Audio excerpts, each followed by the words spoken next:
So, Black Ops 4 is now finally here, or at least at the time of recording this and when this goes live, for some people, and very shortly after for everybody, but we're still a day early here, and so I wanted to give you guys the best ways possible to rank up within Black Ops 4 so that once you end up getting your game downloaded, installed, whatever it may be, and on whatever platform you're playing on, you can jump in and just absolutely dominate. You can shred through the ranks, and you can rank up as fast as you can. So today in this video, we're gonna be breaking down what I believe are the 6 best ways to rank up within Black Ops 4. Some a little more obvious than others, also some maybe not so much. So we're covering the bases here with this one and hopefully giving you guys the best ways to rank up so you can get through all those ranks as fast as possible, because as with every launch of the game, of course, it's always coming down to bragging rights. I'm sure that you have a friend you're competing with that you'd love to say that you're farther ahead in the ranks. So that said, let's just jump right into the tips. So the first one here that I have up on deck is, again, one that might be self-explanatory, but you really have to consciously go for it because there are so many that you don't think about and you get naturally, especially at the start of the game, but there are a ton that if you go for them, you're definitely gonna net some nice rewards in terms of XP for these, that being challenges. Challenges are one of the greatest ways here with this, and in terms of Black Ops 4, challenge tiers grant 10,000 XP per tier completion. So that goes for all killer, humiliation, precision, killjoys, game victory, tour of duty, game heroics, weapon proficiencies, and so on and so forth. The only one that doesn't grant 10,000 XP per completing each 12 challenges or so within each category is the boot camp challenge, which makes sense. That only yields you 5,000 XP for completion of all those challenges, but those are rather simple and again are things that really just come with the general time of playing. So you don't have to go for anything too crazy with those ones, but if you end up going for challenges, not only will you end up finally getting that netted 10,000 XP total per tier of the challenges, but every single challenge in that subcategory offers 500 to a few thousand XP, not only just for the initial completion, but a lot of them have different tiers that you'll complete, and each tier you end up completing, you'll get more and more XP as you go along. So whether or not you consciously go for them or not, you're going to unlock a lot of them and complete a lot of them as time progresses, but the more that you set your mind to and actually do, you'll exponentially increase that XP yield from challenges alone.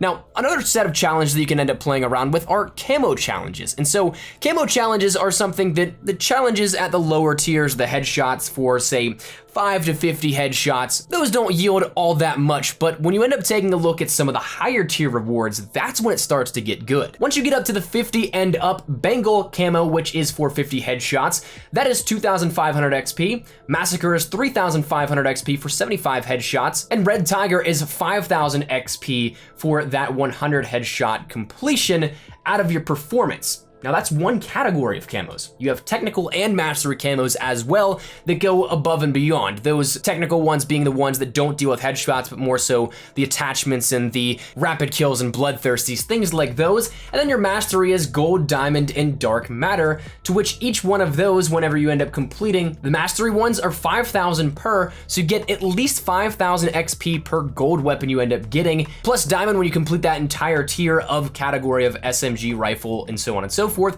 That's another 5,000 XP. Then dark matter, the diamond on all, is 7,500 XP. So not as much as in previous years, if I'm not mistaken, but still, just for simply going for some awesome looking camos, definitely works out to help in your favor. The next thing that can exponentially help you in terms of growing that XP total that you accrue come down to game modes. Now, there's a lot that can be said about game modes within Black Ops 4, and Black Ops 4 actually has a decent amount of them.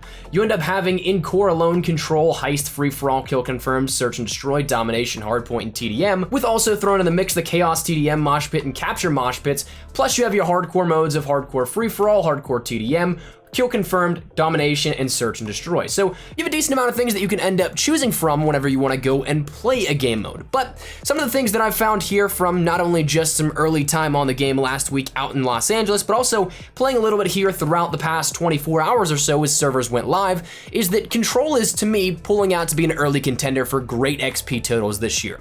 You get anywhere from 10 to 25,000 score and XP depending on involvement and how many rounds the match goes at the end of the game. So your standard game of TDM, for comparison, you'd average, say, around 20 kills a game with a few assists and good damage dealt. You'd only end up getting for that around 6,000 to 8,000 score or XP at the end of the game.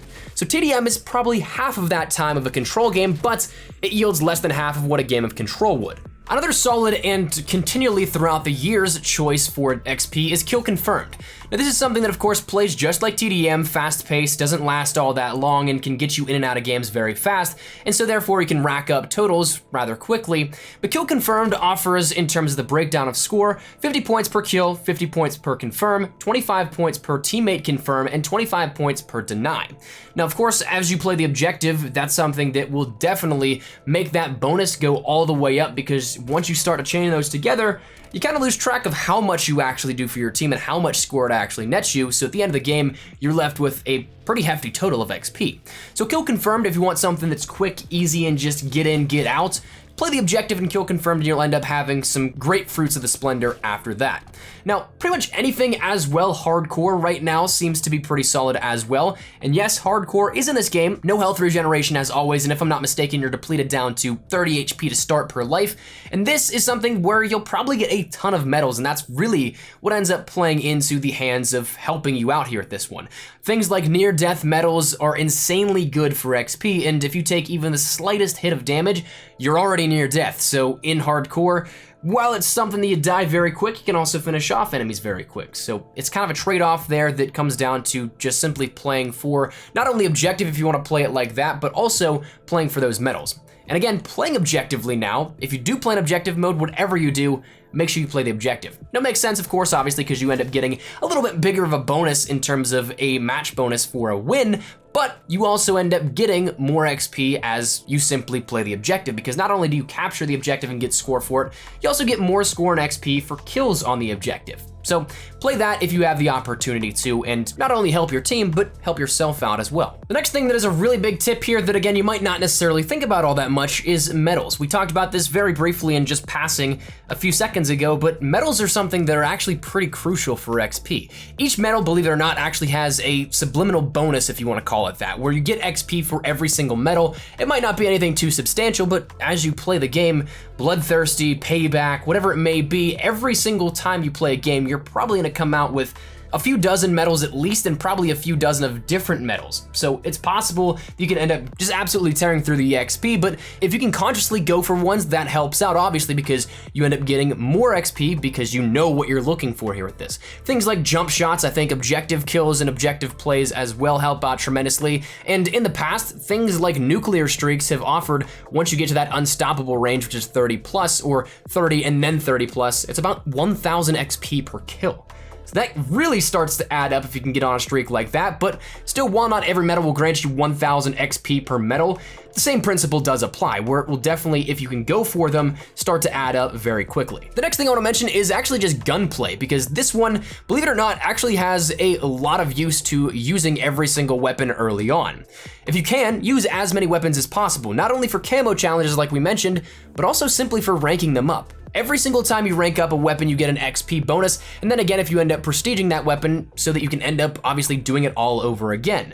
So not only do you end up going for more challenges in the long run by completing and using weapons that you can knock off your list towards challenges or mastery or anything like that, but you're also tremendously helping your cause in the forefront. That's something that, having taken a look at some of the ranking within weapons, I'm now consciously trying to make myself use other weapons early on. And probably while you're watching this gameplay, that's kind of an ironic statement because we're probably not gonna have as many weapons as what I've been playing around with, but I digress. The next thing that I really want to suggest also is kind of a weird one, but play solo. I feel like I've had much more benefit playing solo than in a party.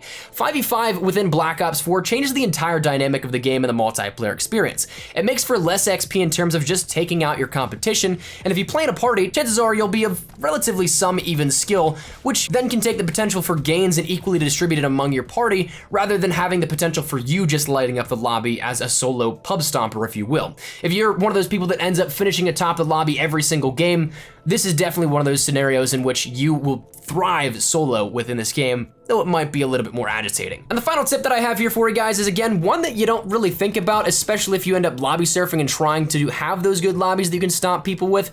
Play the full games. It's not much, it's not really anything too out of the ordinary, and it's a very simple one, but it's simply just staying in the game because after every single match after it's completed, you end up getting a match bonus of XP.